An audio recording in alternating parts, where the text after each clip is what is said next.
Cori Bush from the squad just lost. Another member of the progressive squad is out of office. Now, I take no joy in, well, okay, actually, I kind of do. Actually, I do. And it's just for petty reasons. Well, and also political reasons. So, yes, Cori Bush, she lost. She lost bigly. She lost in her re-election campaign, but she had plenty of time to write a book during her time serving in Congress, which was great. I don't know why she chose to write a book, because you didn't accomplish much. But this is a prime example of what lies in store for probably all the progressives in the Democratic Party. You see, it was a fool's dream to reform the Democratic Party. DSA was wrong, Justice Democrats was wrong, brand new Congress was wrong, and our revolution was wrong. And they assumed that people would be obedient and subservient and think, oh, we just got to give them time. They just got to keep that powder dry. And Cori Bush and AOC will figure it out. Well, no, they didn't figure it out. But a beginning is a very delicate time, because we're going to time travel before we get to the fall of Cori Bush. We got to go to the point that lies at the core of all this. And when it comes down to politics and why early on in this election cycle, Trump was filling in stadiums of people and the Democrats, well, they were just struggling. Hell, even when AOC was doing that huge dance for good old Jamal Bowman. Remember him? Yeah. The guy who confused a door opener with a fire alarm. Fire alarm? Door opener. Two different things altogether, but then again, thanks to the CCTV, you know, where he just walks up to the fire alarm thing and boop, pulls it. I mean, school principal, you don't know what a fire alarm looks like. But why am I bringing this up here? Why am I talking about this? Well, because Jamal Bowman, Cori Bush, AOC, the squad, Bernie Sanders, they abandoned their base. And I want to give it up for a good friend of the show, Indy from INN News. Good friend, does a lot of great stuff. Indie News Network. What about the 10% now? Politicians take heed, abandon your base, and they will not be there for you, because this is a video from August 3rd, 2021. I don't know if you guys and gals might remember this event. Before I pull it up here, again, the squad expected constituents to continue to organize while they figure things out. So Frank from Frank Analysis asked them about rent cancellation beforehand, and I asked them, what are their plans moving forward? We didn't elect you in Congress to figure things out. That's right, folks, because remember when AOC and Cori Bush forgot and they had to run to stop Mama Bear Nancy from adjourning Congress? That was in 2021, the year after the pandemic. Let's go ahead and pull up this video here so all of us can see it, because I want to play it in its full entirety for all of you to see. What's your 10-point plan? What are you doing 5:30 p.m. on Saturday? How many days are you going to be here? Yeah, but this is that. But what about? And we said none of that matters. We're going to figure that out. But we're what are you going to do? So what you asked us what we're going to do. What are you guys going to do? Here's what we're going to do. The CDC just announced an eviction moratorium. And what we're here is for our reasons known and unknown. So our reasons known was to make sure that we extended this moratorium. That's what we're here to. What about the 10%? What about the 10%? Okay, we're going to turn on some music now. What about the 10%?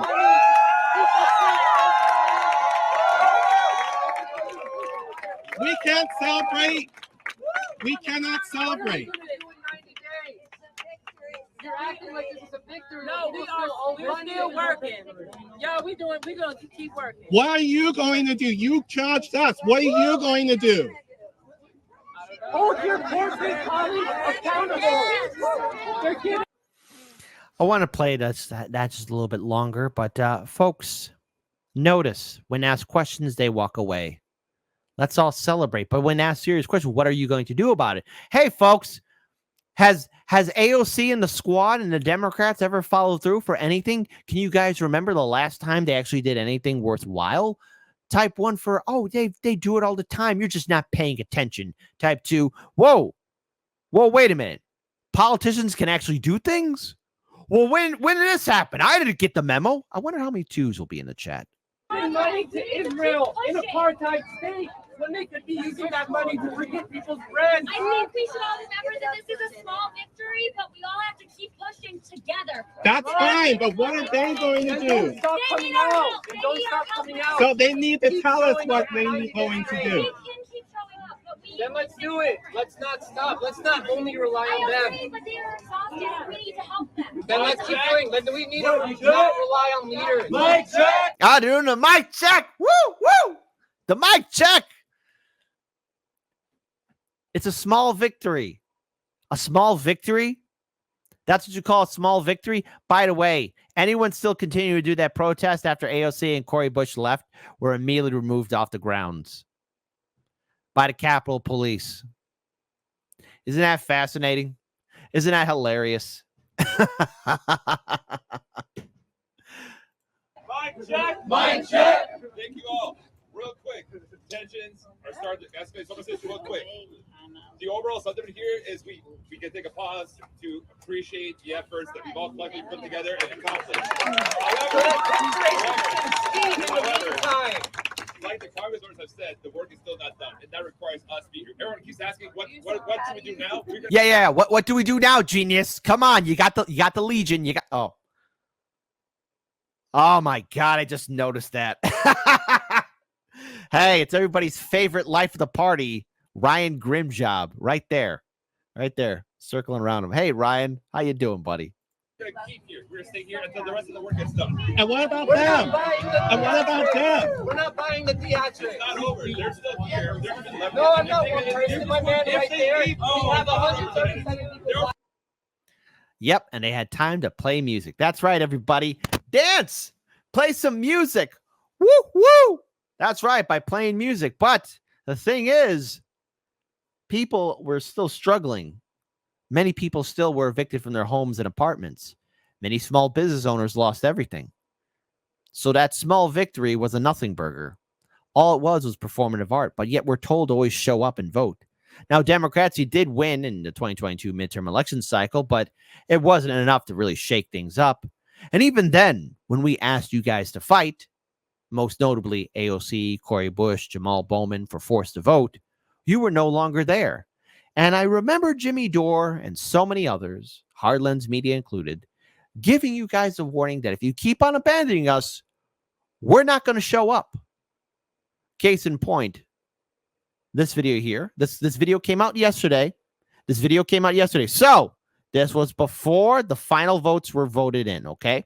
This is from Case Study QB because it talks about Cori Bush's uphill battle, her big fight. A member of the progressive group called The Squad, fighting off an expensive primary challenge today. Congresswoman Cori Bush has 3 challengers in her Missouri district. She's become the target for millions in pro-Israeli super PAC spending after her comments criticizing the Israeli military actions in Gaza during their war against Hamas in the wake of October 7th.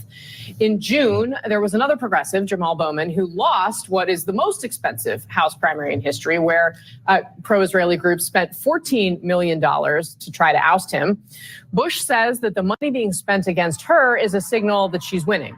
It tells the strength of this movement because they put millions against us. No, it doesn't.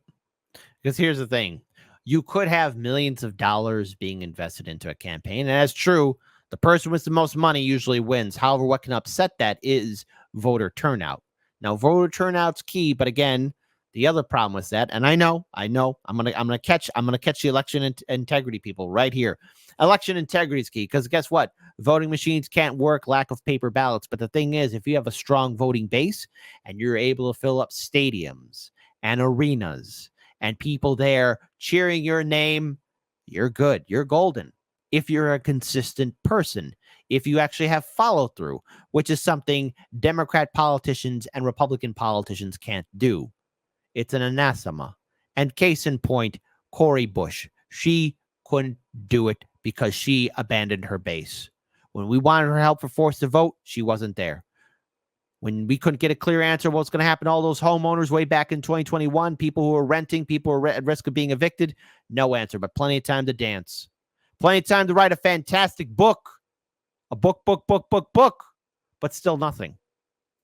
Millions. If we were so effective and if people didn't like our message, if people didn't like this movement, this pro-democracy, pro-diplomacy, pro-peace, pro-humanity, pro-love, pro-hope, anti-war movement, if people didn't like it, then they wouldn't have to spend so much money trying to shut it down. All right, Megan Hayes, obviously each of these races is unique. Jamal Bowman's race, in some ways, he had sort of become out of step with the district on many things. It was not just Israel that kind of got us there. In this case, the St. Louis Post-Dispatch has actually endorsed Bush's most likely opponent, most likely to win of the three opponents, saying that even more outrageous has been Bush's stance on the Israel-Hamas war. Israel's conduct of the war has been far from perfect, but it remains a democracy fighting for survival against an evil terrorist organization. Bush's tendency to equate both sides, even side with terrorists, they write, when she cast one of just 2 House votes against a resolution to bar Hamas members from the U.S., should in itself be disqualifying for re-election. What are you looking for in this? I just want to pull up this tweet. It's from Glenn Greenwald here. Before we continue on those jagoffs at, CNN. But congratulations, AIPAC, for once again demonstrating its singular power to remove members of Congress virtually at will who fail to sufficiently praise and support Israel. I'm just waiting for the day when AOC does a tour in Tel Aviv or in Jerusalem. Just like how they do with all these Hollywood actors and politicians. Israel gives them an all-expense trip to Israel to visit. And one of the things is they have to tweet out or post on their Instagram like, hey, look, here I am. When other members of Congress see how much cash they have to remove incumbents, what do you think they will do? What do you think Congress will do? Wow, look at this. AIPAC, congratulations to pro-Israeli progressive leader, progressive Wesley Bell on your victory tonight against anti-Israel squad member Representative Cori Bush. Being pro-Israel is good policy and good politics. That's right. That's right? No cookies for Gaza. No cookies at all. Primary. Yeah, I think this is why we have primaries. This is why we have elections. When you become out of step with your district, people are able to vote you out. And it seems like she's become out of step with her district. I would say out of step with a lot of Americans. I think she also voted against funding for the Iron Dome. I don't think that that's where most Americans would stand in defense of Israel. So I think this is why we have elections. I think that, she's saying that people are spending money. It's because people don't agree with her views and don't agree with her policy. So she could really lose her seat here. Yeah, well, and then this is what Cori Bush had to say to Armanu Raju back in May when he pressed her on this Israel issue. Let's watch this. Do you unequivocally condemn Hamas for October 7th? Every time somebody asks me, will I condemn Hamas for October 7th, I say, how many times have you not looked at my statement? So we'll look at the statement. But she doesn't say anything. Again, and also same time too, everyone says, do you condemn Hamas? Do you condemn Hamas? Hamas, do you condemn it? Do you condemn it?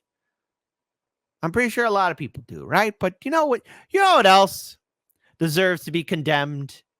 You know what else deserves to be called out? The apartheid actions of Israel,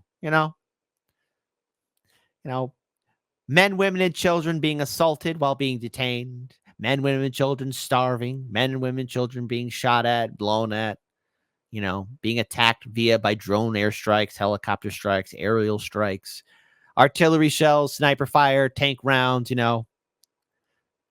No food or resources going in. But, by the way, folks, there's actually talk about, some Israeli settlement groups going into the Gaza enclave.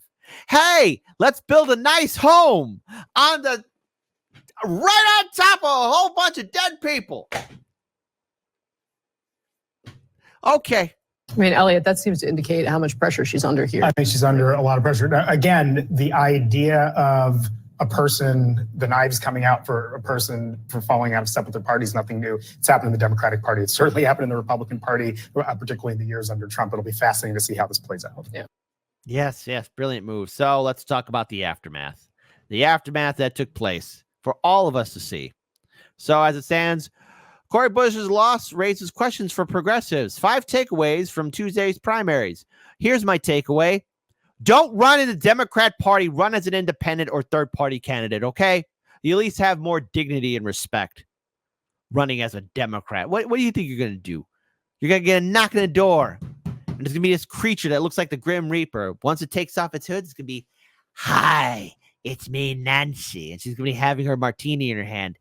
"Listen here, you young punk squad person. You better follow orders, or I'm going to make sure your life is hell. But wait, I'm here to help my constituents, my voters, and make the American people's lives better. You want to do your job in Congress? Shut up, shut up, shut up." Let's talk about it. So, progressives suffered. I debate. Hey, it made no difference. They abandoned us. So it's not a major blow to me, but maybe somebody who lacks the ability to think critically, this is a major blow. Progressives suffered a major blow, and not a fun one, by the way, in Tuesday night's primary, as Representative Cori Bush became the second squad member to lose to a challenger this cycle. Coming just hours after Vice President Kamala Harris announced Minnesota Governor Tim Walz as a running mate, and a move seen as a win for the progressive wing of the party. How is this a progressive? Don't worry. You know, next segment, I'm going to talk about progressives. I'm going to talk a lot about you progressives, you people, you activists, you organizers, all you people say, "We just got to vote Democrat. They can fix it." No, they will not. I'm surrounded by snakes and morons. That's how I felt. Anyways. How's this a win? By the way, hey, folks, when I clip this video segment, do it sarcastically.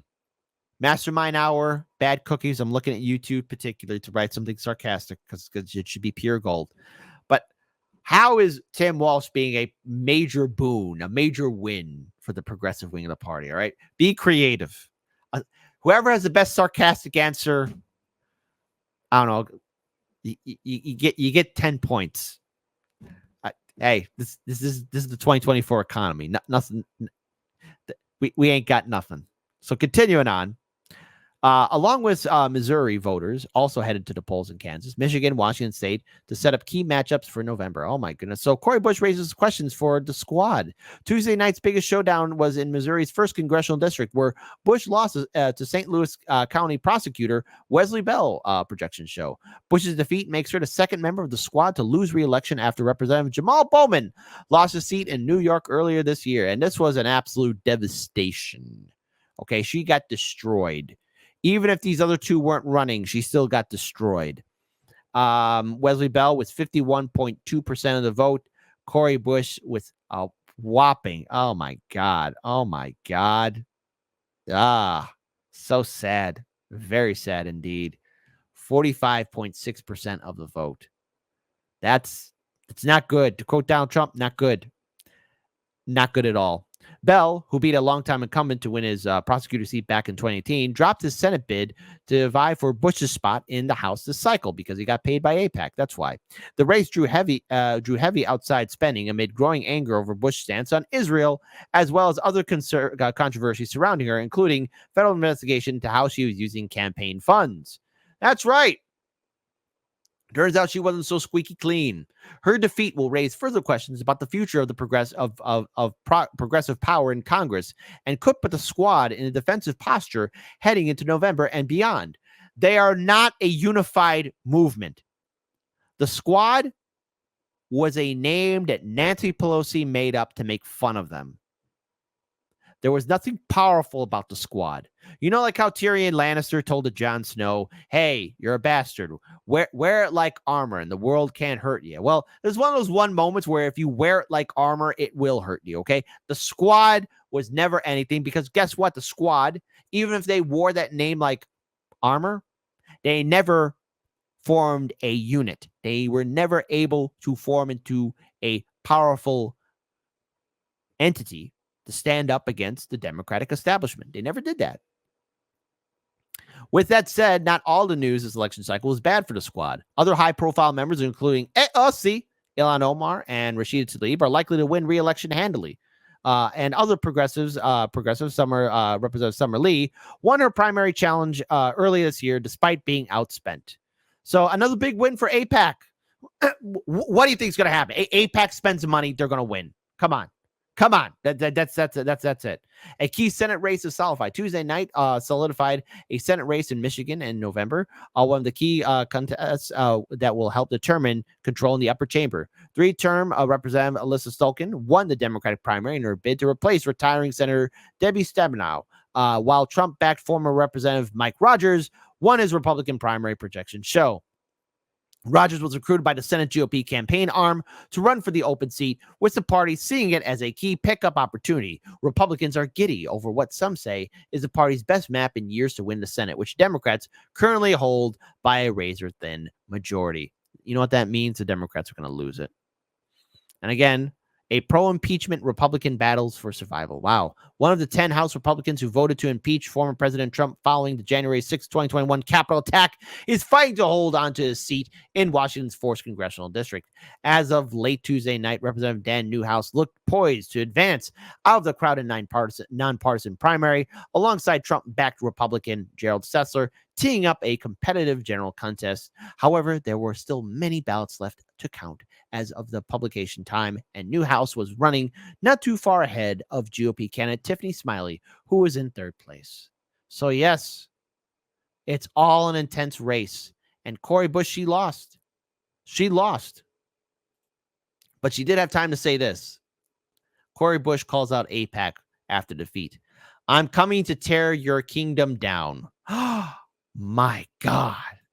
Cori Bush. Representative Cori Bush vowed revenge on top pro-Israeli PAC after she lost the primary in her re-election campaign Tuesday.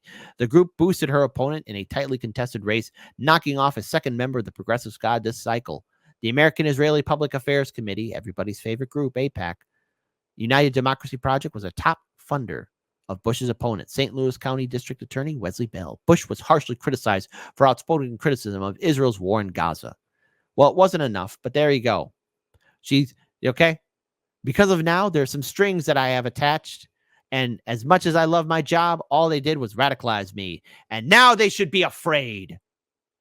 They're about to see this other Cori, this other side. Whoa, there was another side of you? Folks, who knew that Cori Bush had another side to her? And let me say this, AIPAC, I'm coming to tear your kingdom down. How are you going to do that when all of Congress is owned by AIPAC? And you abandon your progressive base? You have abandoned them. But yet you had plenty of time to write a book. Wow. And of course, here's AOC herself. I think we need to have a real conversation about the AIPAC, AOC said after the Bowman's defeat. So there you go. So you have Alexandria Ocasio-Cortez weighing in on it. So what can we take away from this? What can we learn? What can all of us learn from this huge and devastating defeat that Cori Bush suffered? Politicians, voters are not robots. Politicians, voters are not your servants. You hear that, squad? You hear that, progressives? You hear that, liberals? You hear that, anyone that's right now foaming at the mouth to vote Democrat? When you abandon your voting base, people don't turn up. And I hope this serves as a lesson, especially for the Kamala Harris campaign. I hope that all of them are well aware of what this means. Because when you stand for nothing, when you have no follow-through, you don't excite voters, you turn them away. Democrats, please, especially to the liberal voters and the progressives that are now deluding themselves into thinking that they have a chance now to influence the Democrats. You don't have a seat at the table. Please compose yourselves properly on election night should you guys lose. And whatever you do, don't talk down to us, because a lot of us have, well, wisen up. We're now more aware. So when Kamala Harris and the Democrats and these quote unquote progressives in Congress deliver us nothing, don't bitch to us. Don't cry to us. You believe these people. But these politicians are liars. And as liars do, they will constantly abuse and cheat on you, hurt you. And all what we can do is saying, especially people like me, all what I'm going to do, and I'm going to look at you guys and say, I hope you get out of that abusive relationship.